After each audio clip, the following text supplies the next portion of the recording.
So the Grammys took place last night, and there were a number of black folks who won awards. You name it, things happen. Well, there was a big award, the Dr. Dre Global Image Award. Okay, so they named this award after Dr. Dre, and it was awarded to Jay-Z. And so a lot of people have talked about how Jay-Z, man, he called the Grammys out. He challenged them when it came to Beyonce never winning Album of the Year, even though she's won more Grammys than anybody else at 32. And he's absolutely right. But Jay-Z should not have been at the Grammys last night.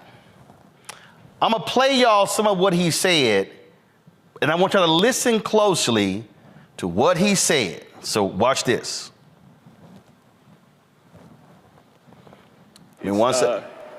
It's great to have an award for such an icon.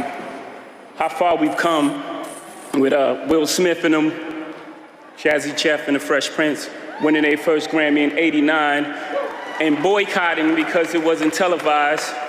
And then they went to like a hotel and watched the Grammys. I didn't even understand what it wasn't a great boycott. We're here. But then, '98, I took a page out of their book. I was nominated for Best Rap Album, and DMX had dropped 2 albums that year. They both were #1. Shout out to DMX. And he wasn't nominated at all. So I boycotted, and I watched the Grammys. I'm just saying, we want y'all to get it right. We love y'all, we love y'all, we love y'all. We want y'all to get it right, at least get it close to right. And obviously it's subjective. Y'all don't gotta clap at everything. All right, obviously okay, all right. So Jay-Z says, Will, Jazzy Jeff boycotted, and then he boycotted because DMX did not get nominated, and he got nominated in Album of the Year. Okay. Rap Album of the Year last night wasn't televised. In fact, Killer Mike swept the category, and Killer Mike actually won for Rap Album of the Year. This was in the non-televised portion. Here it is. For Best Rap Album, the nominees are Drake and 21 Savage, Killer Mike, Metro Boomin, Nas, Travis Scott.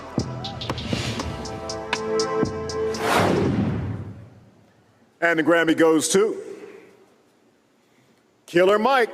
Michael.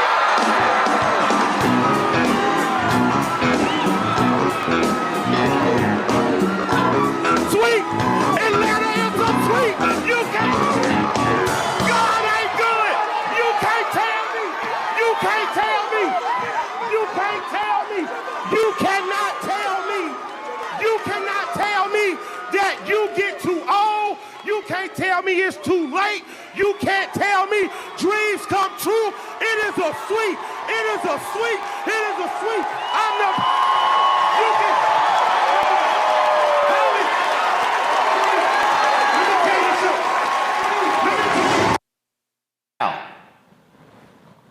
So Jay-Z, if you want to force the Grammys to change, you should have said, I will not accept this award, nor will I attend until y'all put one of the rap categories on the televised broadcast.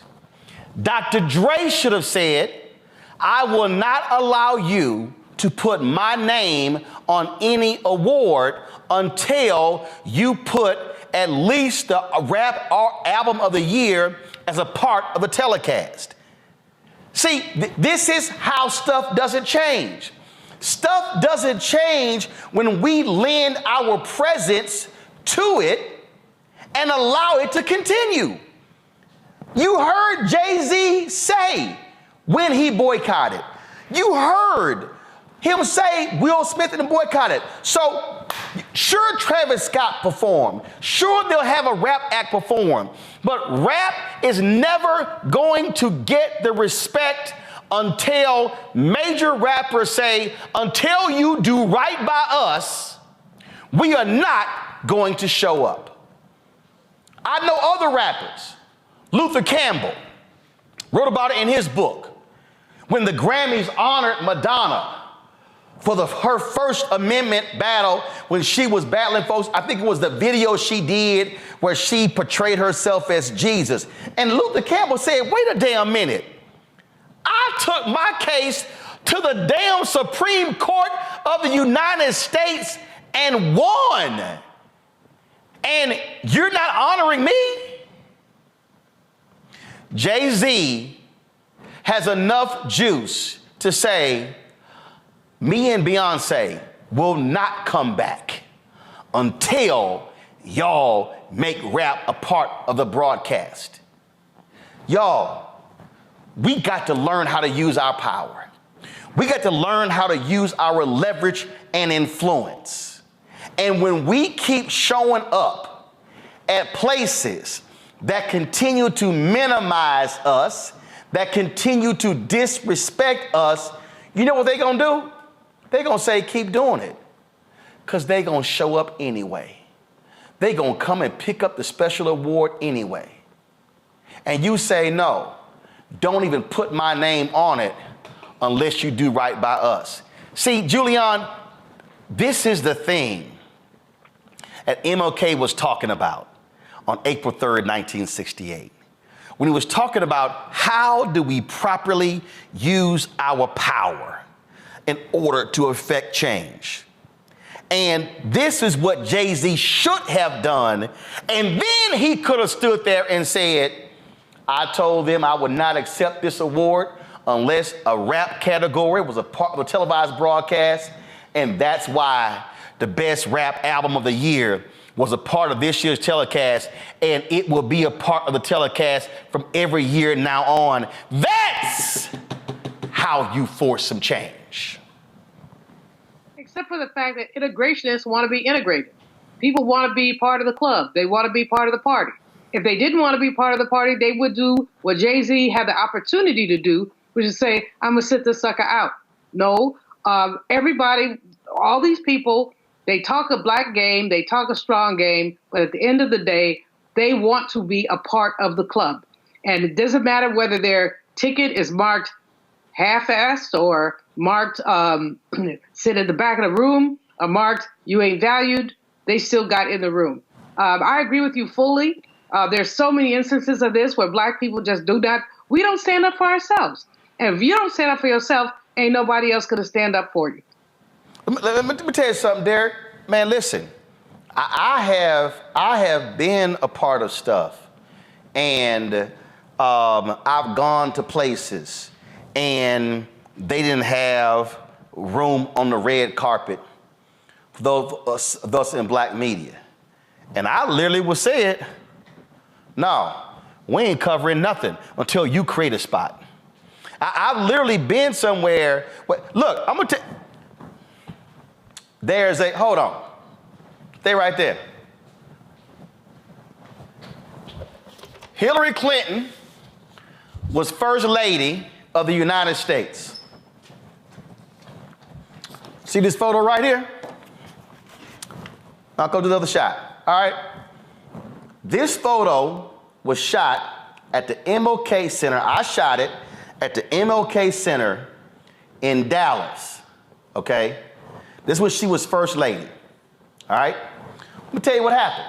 The MLK Center is literally about 100 yards across from the Dallas Weekly, the black newspaper where I was the managing editor. So I knew she was coming, and so what happened was, I went over to the MLK Center about 3 hours before she was supposed to get there. And so they had two rooms. Then a room to the right, then a room to the left. Well, the room to the left, they had these lights set up. And I said, what's going on in this room? And they said, oh, well, the First Lady is going to be in this room, and she's gonna talk to some of the kids, and the photographers are gonna get a photo of the First Lady with the kids. I said, well, who's in the press pool? They said, the Dallas Morning News, the Fort Worth Star-Telegram, the Associated Press, and UPI. And they may have said Reuters. I said, well, wait a minute. Ain't no black media, no black-owned media in the press pool? In the press pool? They said no. I said, ain't no way in hell the First Lady gonna come to Black South Dallas to the MLK Center with a black paper less than 100 yards across the street and ain't nobody black in the damn press pool. Well, sir, and I was, mind you, I was managing editor of the Dallas Weekly at the time. And it was like, sorry, the press pool is already set. I said, you need to go find the advanced person because the First Lady is not going to come to Black South Dallas and a black paper is across the damn street and ain't nobody from the black-owned media a part of this press pool. So person walked out, came back. Mr. Martin, you've been added to the press pool. I said, yeah, I thought so. That's how that photo was shot. That's how it ran in the paper. And for all y'all who are listening, find the photo that we all know of Bernice King sitting on the lap, laying on the lap of Coretta Scott King in his funeral. Monita Sleep with Ebony Magazine was the first African American to ever win the Pulitzer Prize for photography for that photo. Do you know how that happened? It's because Lerone Bennett and Simeon Booker went to Coretta Scott King and told her the white media has locked Ebony and Jet out of the press pool. There was a segregated press pool covering the funeral of Dr. King. And they said, Mrs. King, they are not going to allow Ebony and Jet to be in the press pool. And Coretta Scott King said, you make it perfectly clear that if Ebony and Jet are not in the press pool, there will be no press pool. The white racists allowed Ebony and Jet in the press pool, and that's how Sleep got that photo, and it won the Pulitzer Prize. This is what happens when somebody black saying, no, we ain't doing this. And so, Jay-Z, it's great that they wanted to give you the Dr. Dre Award. That's great.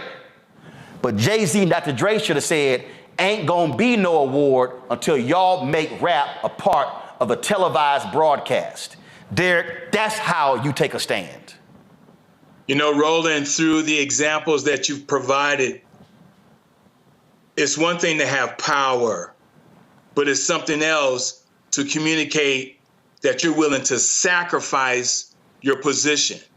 See, you didn't say, hey, let me not say anything in fear of losing my job. No, you were bold and you were upfront on your principles and your values.